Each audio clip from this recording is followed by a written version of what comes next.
Bom, gente, com o fim da participação dos clubes brasileiros no Super Mundial de Clubes, na Copa do Mundo de Clubes, eu acho que a gente precisa conversar um pouco sobre aquilo que nos surpreendeu, né? A diferença entre clubes do futebol sul-americano, brasileiros principalmente, e os clubes europeus. Será que essa diferença é realmente tão grande como a gente sempre achou que fosse? Será que o Mundial de Clubes, essa Copa do Mundo de Clubes, não provou o contrário? Na minha opinião, tem uma única diferença aqui entre, depois de tudo que a gente viu, todas as partidas, tudo que foi envolvido aí, tem uma única diferença, que obviamente é uma grande diferença, e eu quero contar para você um pouco da história disso no mundo do futebol, do direito também no futebol. Tenho certeza que vou conseguir acrescentar muita informação aí ao seu conhecimento sobre direito e futebol. Mas já vou logo de antemão deixar aqui minha opinião. A única diferença, a meu ver, entre futebol brasileiro, principalmente, e o futebol europeu tem a ver com grana.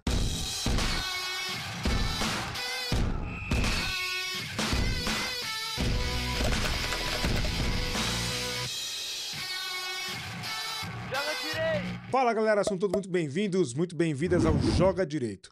Aqui a gente comenta sobre futebol, sobre direito e sobre direito no mundo da bola, no mundo do futebol e dos esportes em geral, dando preferência para o futebol.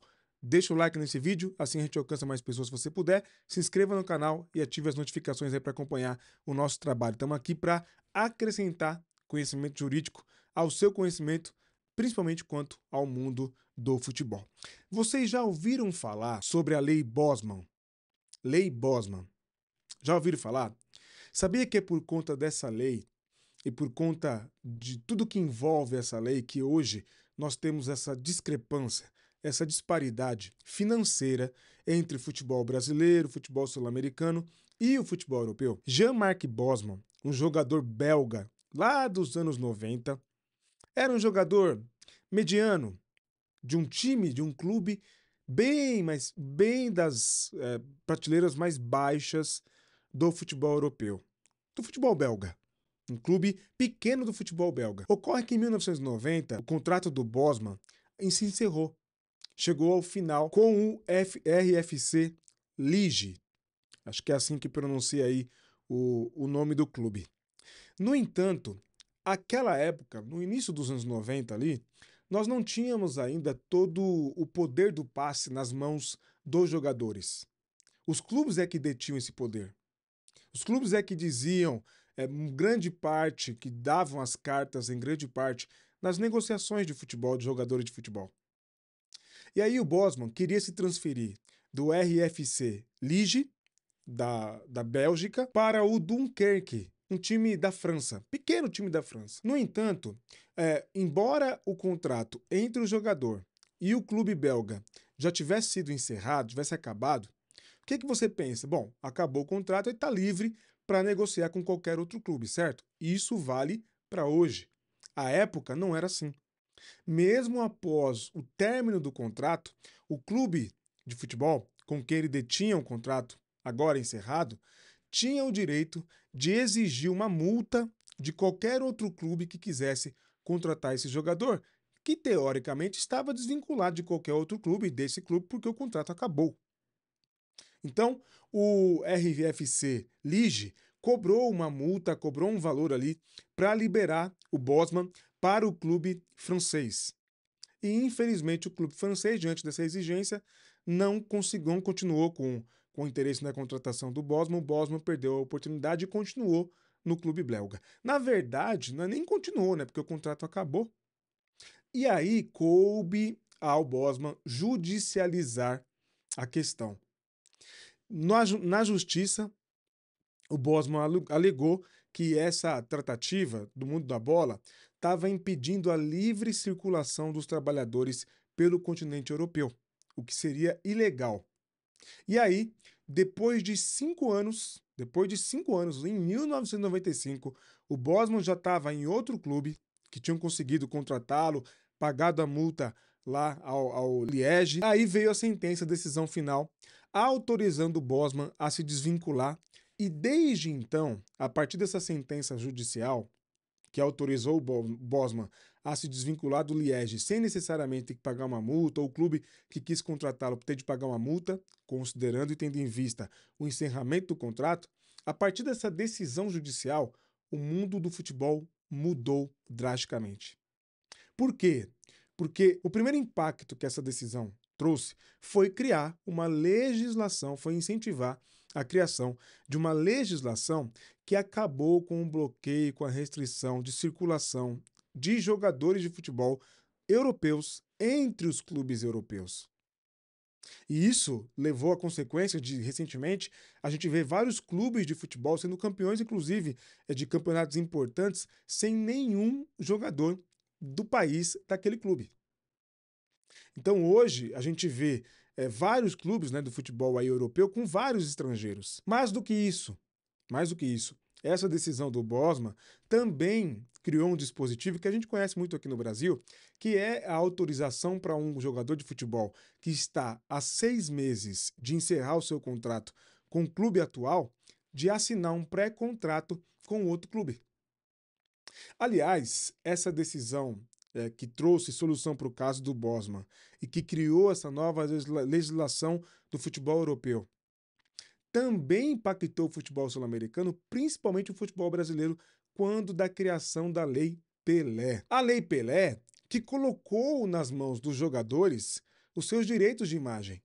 Os direitos federativos ainda podem ficar entre os clubes, discutido ali a divisão entre clube e jogador, empresário, etc. Mas o direito do jogador em si, o direito mais importante mesmo, que envolve ali ao seu passe, foi para as mãos do jogador e hoje em dia está na mão dos empresários, né? Então, o julgamento do Bosman e a legislação Bosman, do jogador belga, ele impactou o mundo de futebol por inteiro. E principalmente quanto à discrepância financeira entre os clubes europeus e sul-americanos. Por quê?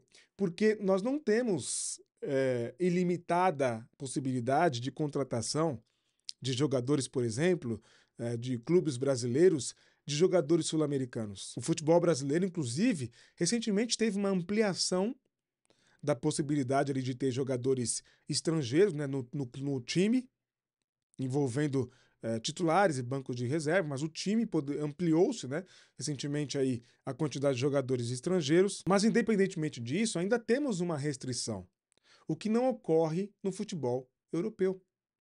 No futebol europeu não tem restrição de jogador estrangeiro mais, por conta do caso Bosman.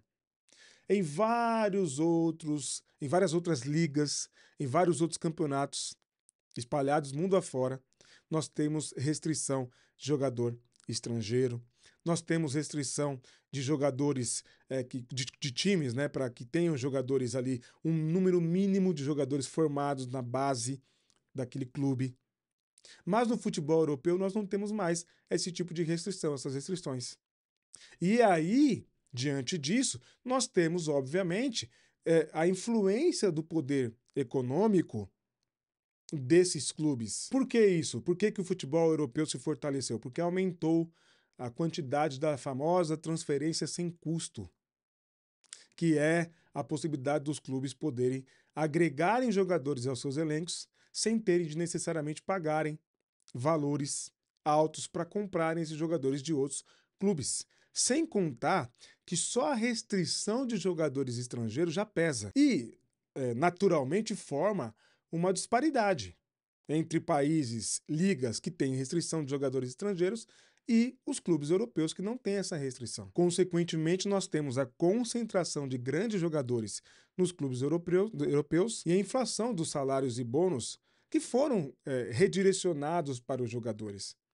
Daí, nós temos toda essa discrepância, todo esse abismo que existe entre clubes sul-americanos, por exemplo, e clubes europeus que nós estamos assistindo, né? Que a data de gravação desse vídeo, o Campeonato Mundial, Copa do Mundo de Clubes da FIFA ainda está ocorrendo ainda, nós vimos aí essa discrepância entre os clubes, entre os times.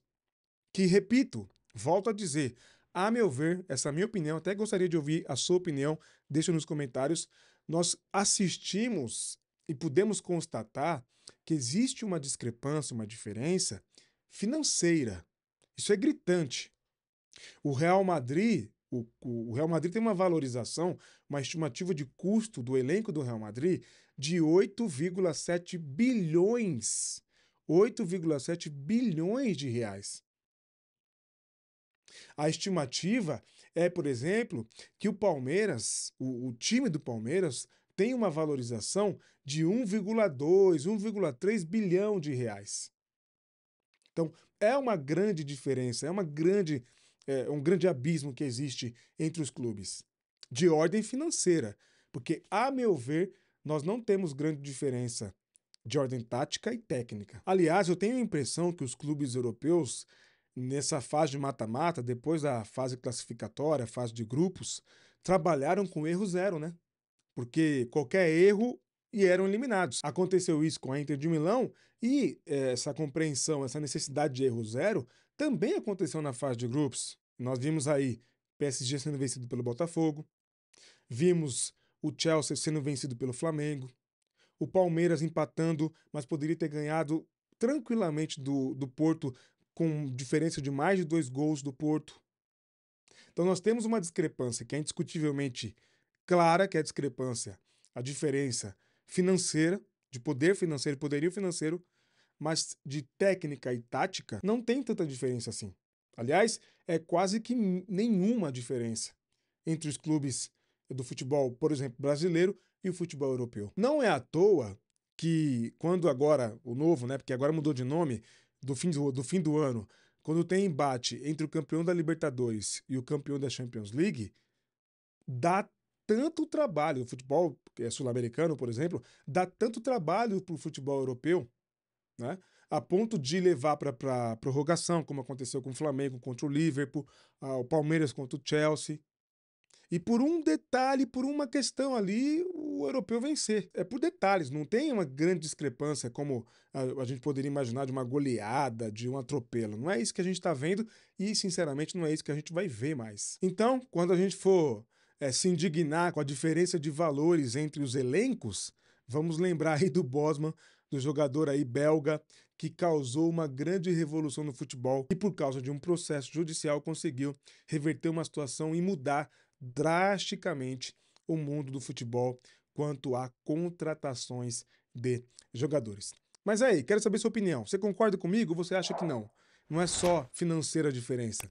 Tem sim diferença técnica, tem sim vantagem tática aí. Deixa nos comentários, sua opinião é muito bem-vinda por aqui. E não se esqueça de deixar o seu like nesse vídeo e se inscrever no canal para continuar acompanhando o nosso trabalho e o nosso conteúdo por aqui. A gente se vê no próximo vídeo, hein?